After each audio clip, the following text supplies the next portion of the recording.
Hoje nosso tema é a criança, o esporte, o lazer e o brincar. A gente vai falar sobre políticas públicas, né, que estimulam o brincar aqui na nossa cidade. A gente vai ter o prazer de conversar com o subsecretário de Esportes e Lazer do município do Rio de Janeiro, meu amigo Michel Lima. E aí, né, o nosso tema é a criança, o esporte, o lazer e o brincar. E a BNCC, né, a gente tem os 5 campos de experiência. E como é que a criança experiencia, né? Através do brincar. Como é que a criança entra em contato com as habilidades, né, para o esporte? Através do brincar. E aí, Michel, eu pergunto para você, né? O que você pensa, né? O que vocês oferecem de prática esportiva e lazer para as crianças nesses equipamentos, né? Focando nesse público nosso da primeira infância. E outro detalhe, para você não esquecer, não sei se você já tinha colocado aí, que você falou que vocês não estão focados só na questão motora.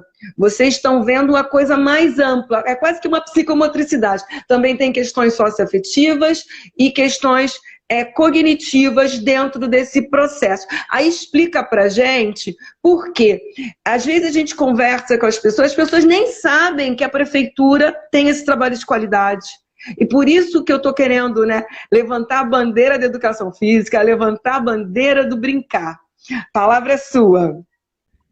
Você já pontuou que as nossas atividades voltadas para o público infantil, elas têm como base principal o brincar. Nós temos um processo de liberdade na gestão esportiva, desportiva, gerencial como um todo, das Vilas Olímpicas, as organizações sociais que participaram de um processo licitatório público. A vencedora desse processo licitatório ganha a liberdade para poder gerir esses equipamentos num prazo máximo de 5 anos. E todas essas organizações sociais, quando participam desse processo licitatório, elas apresentam um plano de trabalho, onde nesse plano de trabalho fica declarado quais são as atividades que elas irão desenvolver ao longo desse período. É lógico que aquilo é um planejamento, e como todo planejamento, você pode adaptar à medida que você percebe uma demanda mais específica do que outra, e isso faz com que esse processo cíclico possa ter sempre um melhoramento contínuo. Uhum. O que a gente busca é justamente isso, alinhado com essas diretrizes e com essas normatizações que são, principalmente como você citou, o BNCC, eles tentam, de alguma forma, aproximar o máximo daquela experiência, permitir que a criança tenha uma maior amplitude na sua experiência motora. E aí você fala assim, não é só motor. Não, não é só motor. A gente tem uma percepção psicossocial que é fundamental por conta da localização desses equipamentos esportivos. A gente tem uma necessidade e um impacto social muito significativo por conta da localização dos equipamentos, né? Então você tem áreas de grande vulnerabilidade social, onde a presença do poder público no que tange o fomento dessas práticas é fundamental. Então, imagina num momento como esse, um momento de pandemia, que as escolas, que é o principal vetor de absorção dessas crianças, principalmente nessa fase do primeiro segmento, ali na primeira infância, etc. e tal. Imagina as escolas fechadas, onde essas crianças estariam? Confinadas dentro de casa, respeitando o isolamento, lógico, mas nós também temos que pensar na oferta. Nós temos que pensar como nós podemos ofertar a essa criança a possibilidade de voltar a fazer atividades cognitivas, psicomotoras, lúdicas, de diferentes formas de manifestação corporal, ou seja, isso para a gente é de uma responsabilidade muito grande. Então, quando a gente percebe, e aí se faz muito necessário fazer um parêntese aqui, porque a gente não... Quando eu falo que o nosso público ele é prioritário de criança e não totalitário, pode parecer um pouco estranho. Assim, poxa, mas você está falando de criança, mas a Vila Olímpica atende também adulto, idoso? Sim, atende. Você acredita que uma das demandas que nós observamos muito, que boa parte das crianças que evadiam das Vilas Olímpicas era porque elas não tinham como ir para a Vila Olímpica, porque os pais, por algum motivo, não tinham como levar, elas não tinham como ir, então elas saíam da Vila Olímpica. E quando o pai era agraciado com alguma modalidade, a gente conseguia agradar os dois ou os três, entendeu? Aí a nossa segunda pergunta, né? A gente falou dos equipamentos, né, esportivos, e como as crianças... e como as crianças, né, brincam nesse espaço público. Como é que funciona esse trabalho? Né? Como é que é o acesso delas? Elas vão encaminhadas pela escola? Elas vão porque querem? Como é que funciona isso? Vocês têm parcerias com a Secretaria de Educação? Eu não sei como é que funciona, se é Subsecretaria de Educação ou Saúde, Não. que tipo... a gente também tem alguns instrumentos que são voltados para a pessoa com deficiência, que eu sei que vocês fazem um trabalho de inclusão também bem interessante nas Vilas Olímpicas, vocês têm os PCDs, né? E como é que é esse acesso das crianças? No primeiro momento, as pessoas entendiam que a criança, se ela não tivesse matriculada na escola, ela não poderia entrar na vila.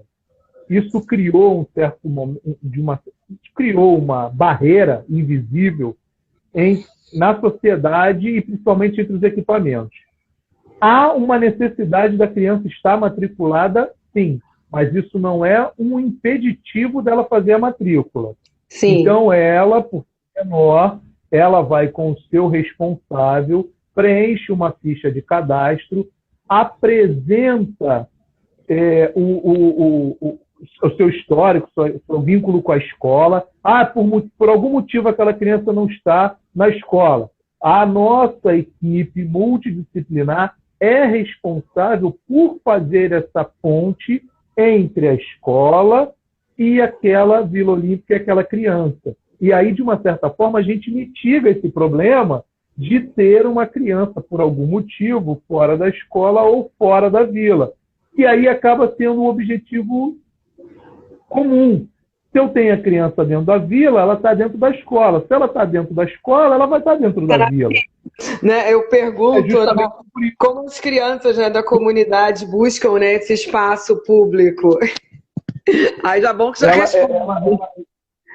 É isso aí. A vila é nossa para dar esse sentimento de pertencimento dessa comunidade no equipamento esportivo. Para que ele possa, poxa, no final de semana, e ter uma área para ele brincar, para ele jogar bola com o responsável, para ele jogar peteca. E aí eu não tenho um formato de aula sistematizada como eu tenho de terça a sexta, mas eu tenho uma outra vertente. Por quê, Melanie?